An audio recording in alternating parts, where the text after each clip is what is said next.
From the studios of Clean Fuels Alliance America, this is the Better, Cleaner, Now podcast. Fascinating ideas and conversations in the world of biodiesel, renewable diesel, and sustainable aviation fuel. Now, here's your host, Scott Tremaine. And welcome. This week, Clean Fuels CEO Donnell Rehagen and Supply Chain Liaison Paul Nazzaro discuss the key elements shaping the biodiesel and renewable diesel fuel supply chain. They explore the roles of technology, infrastructure, operational integration, and economic analysis in addressing the industry's most pressing questions and their impact on the heavy-duty transportation sector. All right. Hey, thanks, Scott. I appreciate that. And I'm excited to have Paul with me today. And Paul, you've played an increasingly important, critical role for a long time with our trade association, with Clean Fuels Alliance America, previously the National Biodiesel Board. You go way back. So maybe we'll just start out, remind maybe our listeners a little bit about what your role is and kind of how long you've been doing what you're doing. Sure. Thanks for having me today. So I have been on staff for quite many years, I think close to 30 to be exact, and I was brought in the Wayback Machine to basically communicate the biodiesel message across the country to petroleum refiners, terminals, distributors, all the leadership groups that support them, to tell the story that they were unaware of 30 years ago about biodiesel and its unique proposition for them to decarbonize their systems over the course of time. So my primary goal is, I always say, to keep a conversation going in between the petroleum world and the renewable fuels world when things aren't real exciting to talk about. But that's really never been the case. It's always exciting because there's always a changing plate, and we always have a lot to do. But primarily integrating biodiesel, renewable diesel, and other products like sustainable aviation fuel, it takes communication, and that's basically what we pride ourselves on at Clean Fuels, as you know, to make sure that they know exactly how to use these fuels properly for the best outcome possible.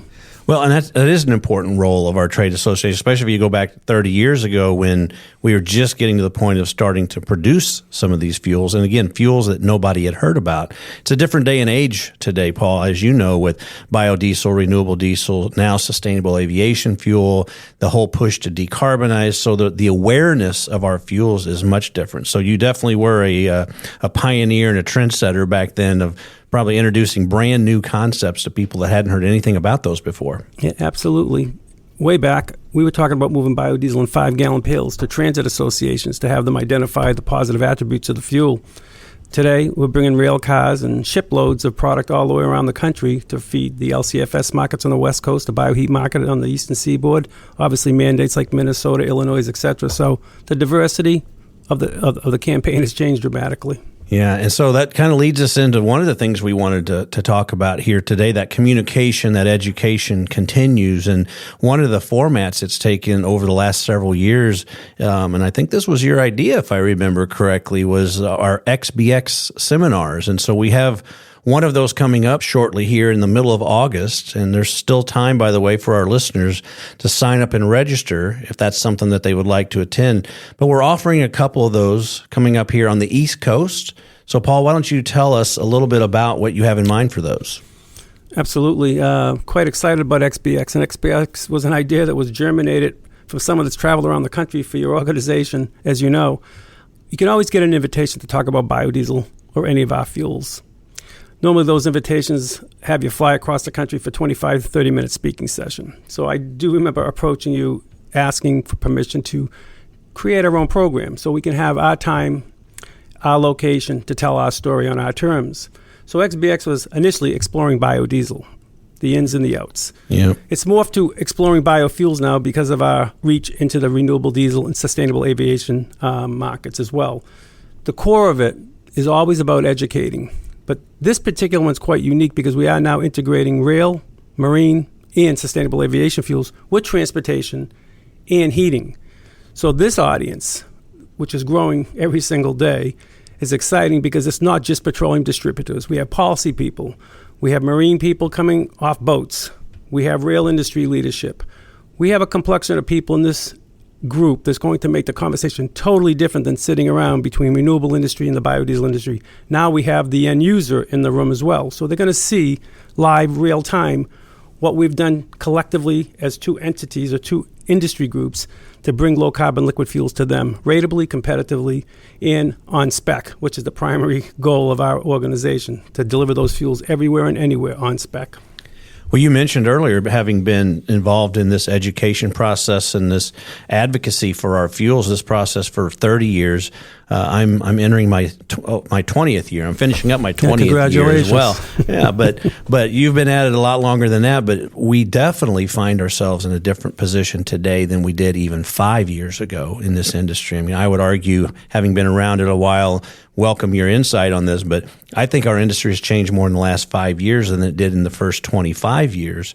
And that's one of the things that comes to the forefront then is the need to continue to offer education and opportunities to learn more, to network, to get in a room alongside people who have a long history and knowledge of the issues that have impacted the growth and also the issues that have hindered the growth of our industry, and to share those. And we've always been an organization and an industry that's totally transparent about that, whether we've had fuel quality issues 30 years ago or whether it was logistic issues or challenges, even today. We're very honest about those. And I think that comes through in these XBX sessions where we really want all the aspects of the supply chain, from the fuel suppliers, we'll have feedstock growers and producers in the room, we'll have retailers in the room, and really just a really robust conversation about what are the issues and what are we looking out for so we can all be successful. It's not just about us and our members trying to sell more fuels. We want those fuels to go into markets that are also trying to accomplish some things. And carbon intensity and lowering the carbon footprint is certainly one of those things. Well, I actually look at this.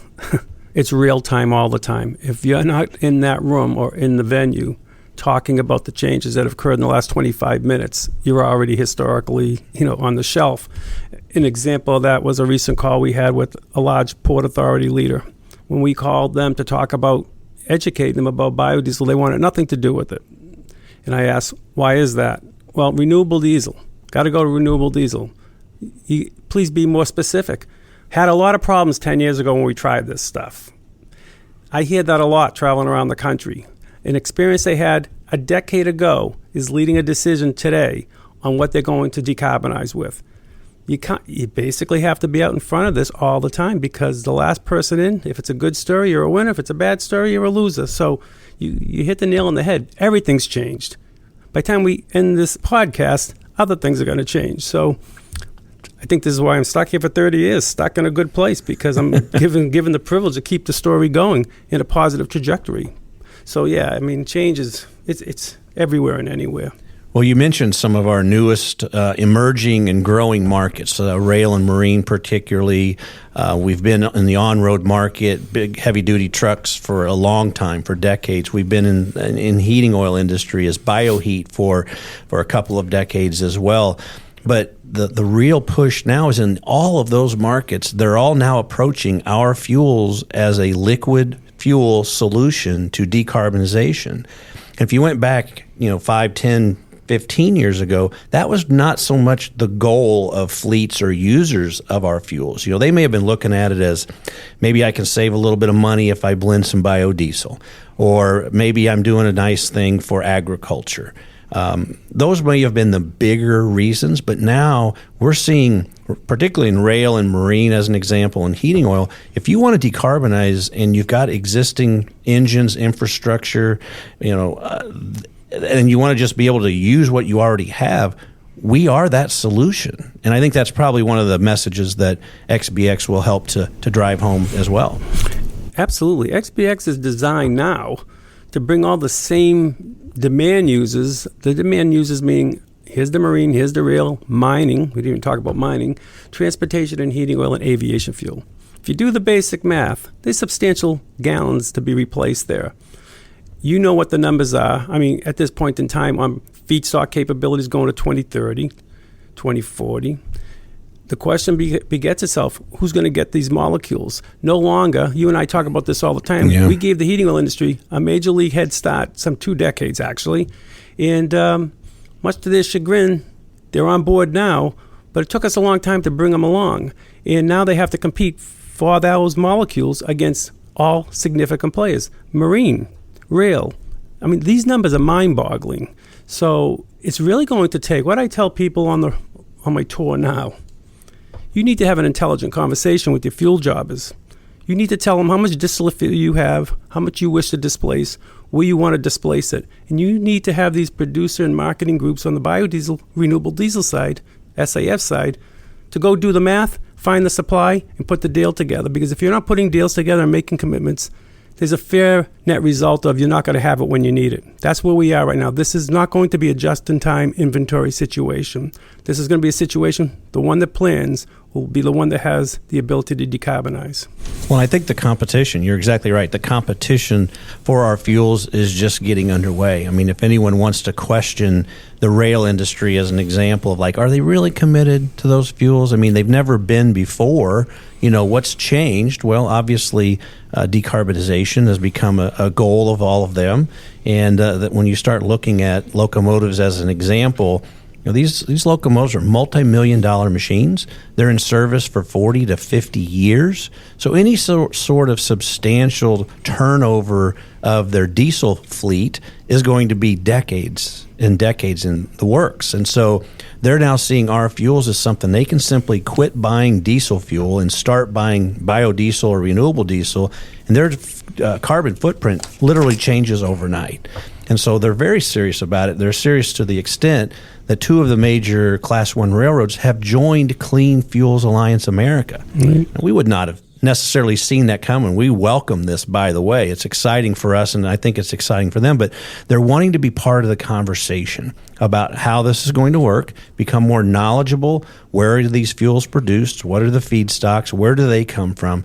To become more knowledgeable, because all of those things are starting to matter when you start talking about your carbon intensity score and the impact of tax credits, and all kinds of other things are changing in our industry. So the awareness that they can develop of the ideal fuels, the ideal fuel mixes, the ideal feedstocks, all of that matters to their bottom line. And so they're now invested from a membership standpoint in our organization. So they are totally committed to this transition. And I think it's actually, in the rail industry, going to happen really, really quick.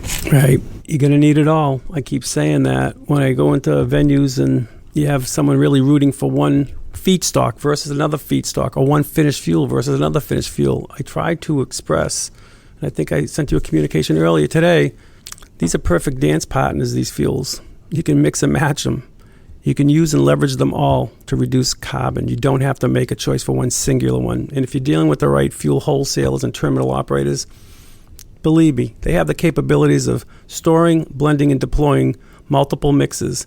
So why would you mix, just for an example, an RD and a BD? Let's just use those two fuels for an example. We know BD has an edge up on lubricity and valuation of the molecule, and we know RD, depending on how it's manufactured, has the ability to have a more attractive co-flow chemistry property. So if you put these two fuels together, now you handle the deficiencies on economics and lubricity and co-flow by putting an 80-20 mix together. By the way, isn't that what they do in California? A lot of places you go, it's 80-20 and 95-5 and 90-10.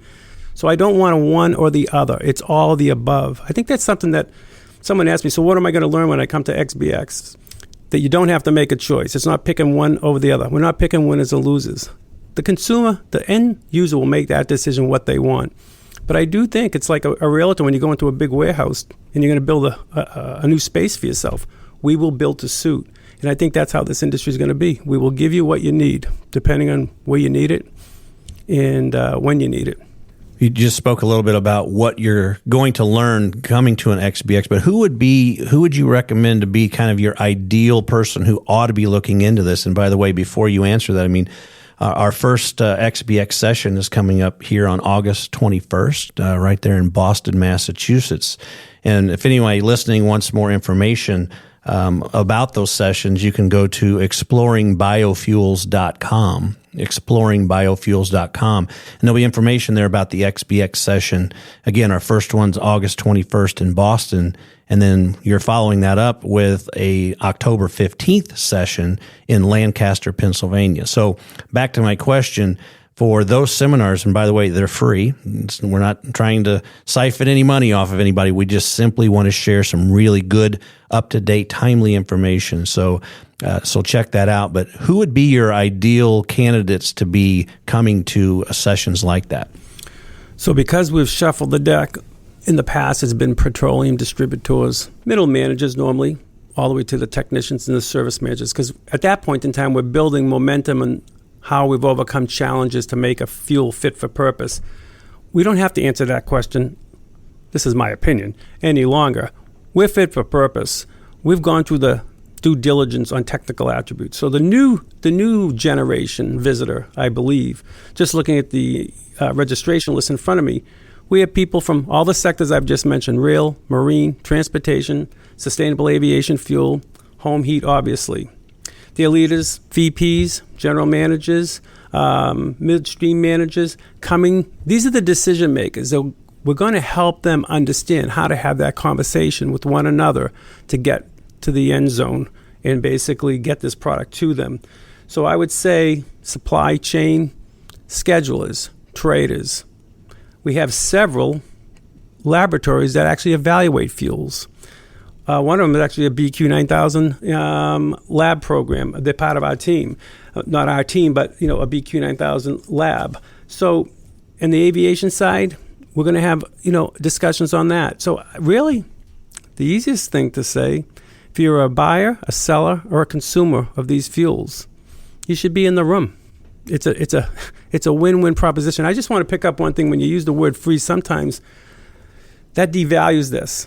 It's only free because of the generosity of Clean Fuels and their membership. Specifically, in this case, it's the Nebraska Soybean Board that has been committed to most of these programs that we've had. But there's many other QSSBs that help support this, because I've had some people come up to me and say, it can't be that good if it's for free. Yeah. I said, well, you're blessed that it is free, because this is an $1,800 day in any circle. And I won't use the names, but some of the things that we go to. So I would just say this is where you want to be. If you want the direct scoop on how to put these fuels into the market, I would encourage you to be there.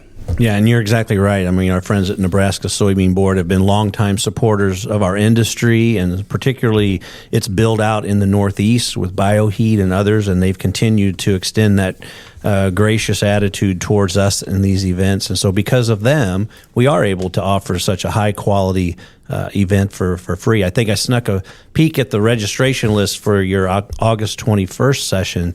I think we're up over 150 people already, and so we'll add to that, I am sure. And then again, October 15th in Lancaster, Pennsylvania. So I'm looking forward to being there myself and looking forward to participating in that. And so let's talk a little bit about where the general marketplace in the Northeast, in that region, because these are both Northeast region sessions. What's going on in those markets just in general as far as renewable fuels? What are you starting to see as the big impactors for supply and the big impactors as far as demand in the Northeast?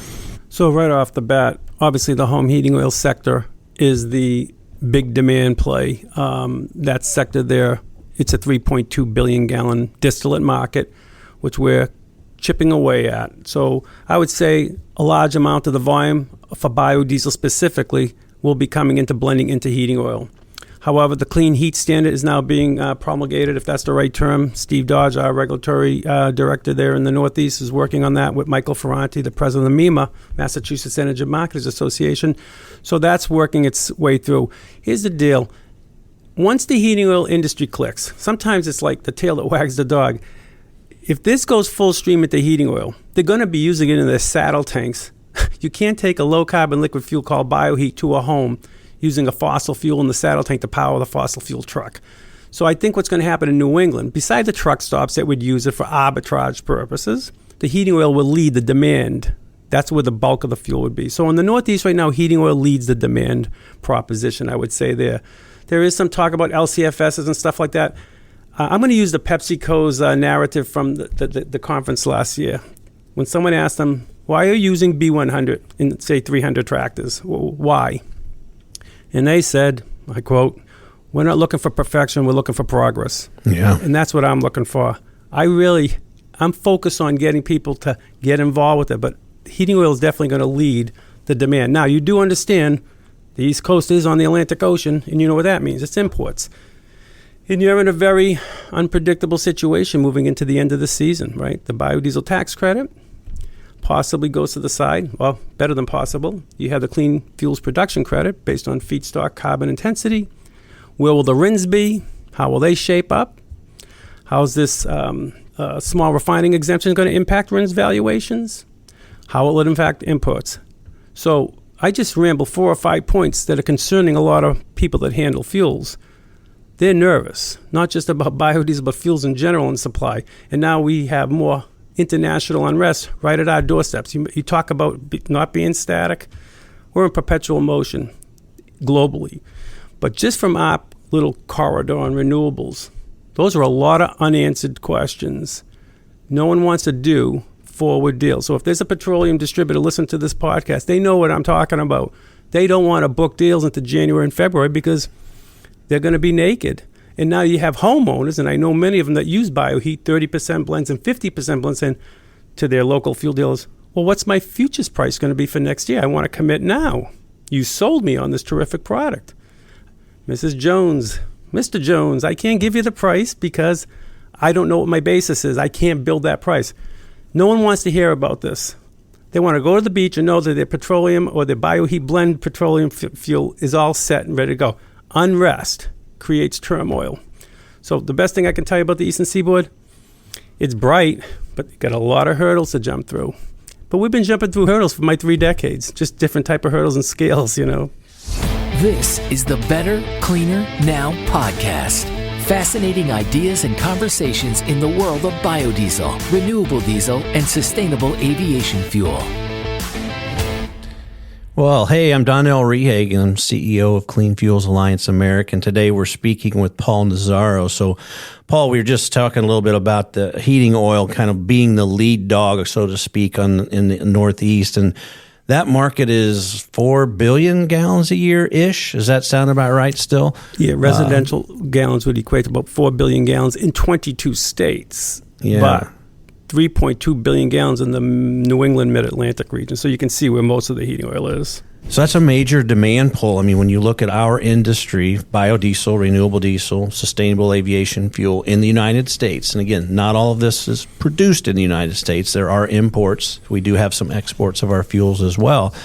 But this year, 2024, we expect we'll hit 5 billion, maybe a shade over 5 billion. And so when you start looking at these individual markets, bioheat being a 3.5-4 billion gallon market, rail being a 4 billion gallon market.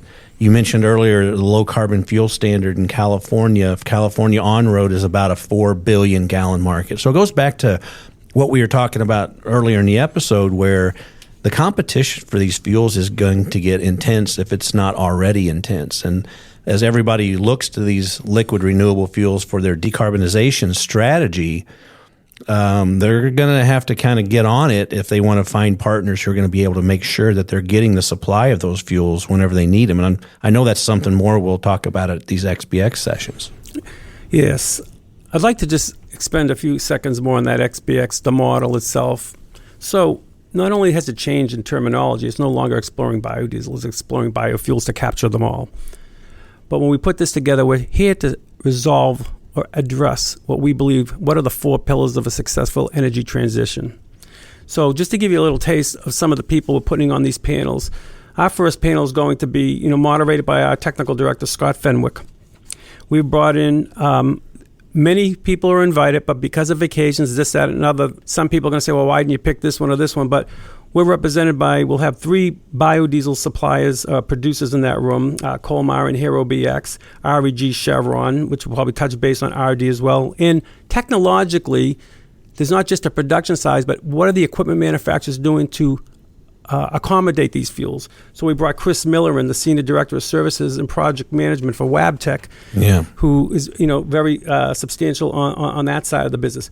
From production and technology, we move into the infrastructure segment, which is my forte, and I'll be the moderator of that. We got Jeff Carpenter from USDA, and Jeff, he's making the tour. I mean, they've been very helpful to us personally to build out an infrastructure for biodiesel. We have a gentleman from Global Partners, Tom Walsh, the Vice President of Supply. We have Doug Thompson from Genesee and Wyoming Rail. He's the Vice President of National Business. And I challenged him to come into New England and explain to the Eastern Seaboard why rail can help us move Midwest biodiesel, which is something you and I have been working on for 2 decades together. Right. Why can't it be done? Because people say the rail's inconsistent, not competitive, etc. So if you want to move that Midwest biodiesel, we need you to come and tell us how it's going to be done. So he's coming to address our group. And we have someone from the renewable fuels side of the business from Sprague. Then we're going to vault into the operational preparedness for this. We have Michael Devine from NORA, the president of NORA. He's going to talk about how heating oil is making its play. Kyle Thomas from Optimus Technology, who will talk a little bit about the PepsiCo story and how they're working with them to get to B100. Gene Gabolis, founder and CEO of World Energy, to talk about SAF. And then one of the more diversified young guys, Bob Brown from Broco Energy, which many people do know.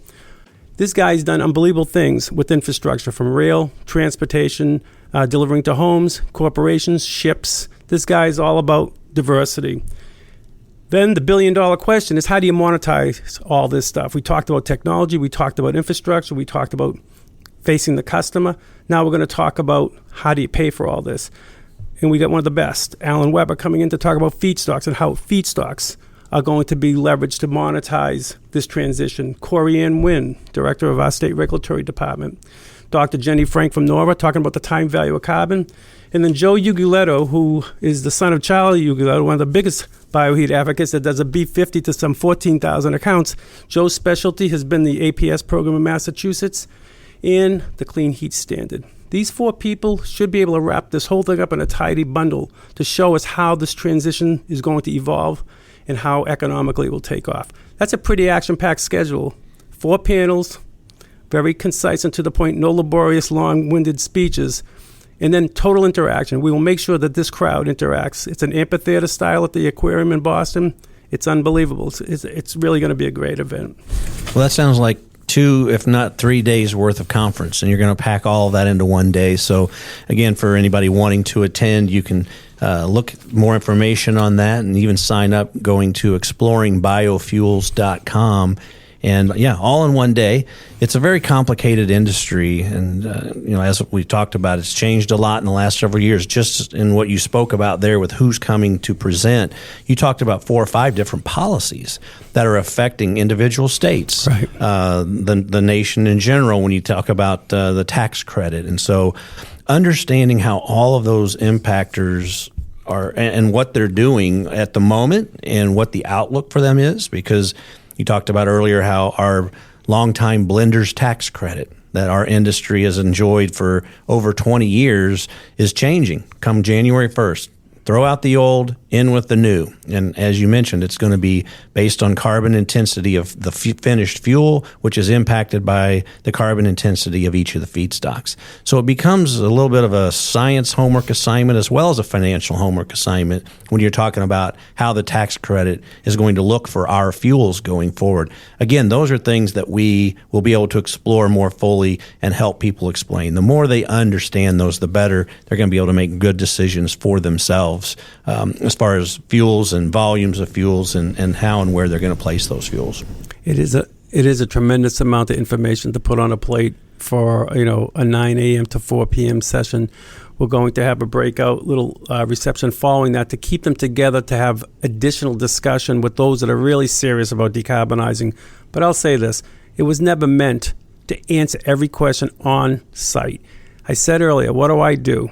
I keep a conversation going. My objective in those 7 or 8 hours together with those 150 plus, registrants, have them connect to whomever they need to connect, whether it's Clean Fuels or someone else, but just start decarbonizing. It's all meant to keep a conversation going, but you got to get it started before you can keep it going. Well, I know all those people that you mentioned as being presenters, and you definitely have put together a power-packed group there through those 4 panels and a couple of other presentations as well. But you're right. I mean, that's what we've always valued here at Clean Fuels is connecting people, connecting producers of fuels with the buyers of fuels, and trying to make sure that those relationships have a chance to get built. And you're also right. You and I will be there among a handful of others from our staff, but we have a pretty diverse staff covering all kinds of issues from communications to environmental science to market economics to technical issues. It's a very, very diverse group we have here at Clean Fuels, and we want to make those people accessible to everybody who comes to these sessions. So if there's a question that needs to be followed up on, that wasn't answered exactly the way you wanted, you need more follow-up information, that's really what we're trying to do out of those sessions. And so I'm looking really forward to making the trip into Boston here and then Lancaster, Pennsylvania in October to kind of go to 2.0 there and cover the topics there in another state that's really stepping up and doing a whole lot in our area. They're emerging quite quickly, more than I ever thought they would be. And I thought you were going to be coming the farthest, but I don't know whose father. You in Nebraska, so we do have an attendee coming from Nebraska, and it's not from the Nebraska soybean. But that's interesting that people might think, well, you have to live in the local area. We do have people coming from pretty far. Actually, we have two people from Nebraska. One is the USDA gentleman, Jeff Carpenter, and the other is a Union Pacific employee. So we do have a good group of people come from different parts of the country. Yeah, it's not just a U.S. Industry anymore. As I mentioned earlier, we are beginning to export larger and larger volumes of our fuels, and we have people in the industry scratching their head like, why is that happening? Because we need so much of those fuels here. Well, what's happening here with decarbonization, particularly at the corporate level, is happening all over the globe. And the United States has always been an energy producer and always been an energy exporter. In other words, lots of other countries depend on us and a handful of other countries to produce the energy that they use. And that's happening as well with our renewable fuels. We're being recognized for being a little bit ahead of a lot of other countries in liquid renewable fuel production. And so that demand is there as well, and that demand will continue to grow. So I mentioned earlier, I think our industry's changed more in the last 5 years than it did in the 20 years before that. I bet if we have this conversation 5 years from now, you and I will be saying, I think our industry changed more in the last 5 years than it did the last 25 years. Because I do think that's really where we are. And that's that evolution that's happening. It's been happening. It's going to continue to happen. And so events like these XBX, give us a chance to take a deep breath, sit down all together, let everybody know what we know today, what we think we know about tomorrow and next month and next year and 3 years from now, and just give everybody a chance to try to get caught up. So really looking forward to that. Same here. I appreciate the time to share the perspective on my perception of the market. I have a unique perception because I've been sitting in this space for a long time, and it's interesting to watch it evolve. I've been in the petroleum world for 40 years, and I don't think the petroleum world has evolved anywhere near what the renewable fuels world has. I can attest to that. Other than going to ultra-low sulfur diesel in 1993, not much changes, But this has been exciting to watch this, no doubt. Well, you mentioned you've been doing this for 30 years. I've been doing this for 20 years. I can speak for myself anyway. This is a moment in time I really wasn't sure we would ever see in my lifetime. But it is really, really an exciting time. Lots and lots of things are changing. So as you mentioned, you can go an hour, a week, a month, or a year, and there's going to be changes in our industry that you kind of need to be up on. So, Again, for our listeners, if you're wanting to look into some of the details of our upcoming XBX sessions, exploringbiofuels.com. And again, those sessions will be August 21st in Boston, Massachusetts, and October 15th in Lancaster, Pennsylvania. So again, Paul, thanks for being with us today. Thank you. Look forward to seeing you in person here in a couple of weeks and then again in October. So thanks for being with us. No, my pleasure. Thank you. Have a great day. All right. Well, that's it for this week's episode. If you enjoy the show and have a moment and can give us a rating, it helps the show grow, and we appreciate that. And if you really want to go for it, just leave us a review. We might just read it here. You can do that wherever you listen to podcasts. And if you have a question for our experts or a suggestion for a future topic or guest, you can email us at podcasts@cleanfuels.org. And join us next week for another episode of the Better, Cleaner, Now podcast. Thanks for listening. If you enjoyed this episode, please subscribe on your favorite podcast platform. To catch all the latest from Clean Fuels Alliance America, follow us at cleanfuels.org. The Better, Cleaner, Now podcast is a production of Clean Fuels Alliance America. That's all for us. Now it's your turn to be better, cleaner now.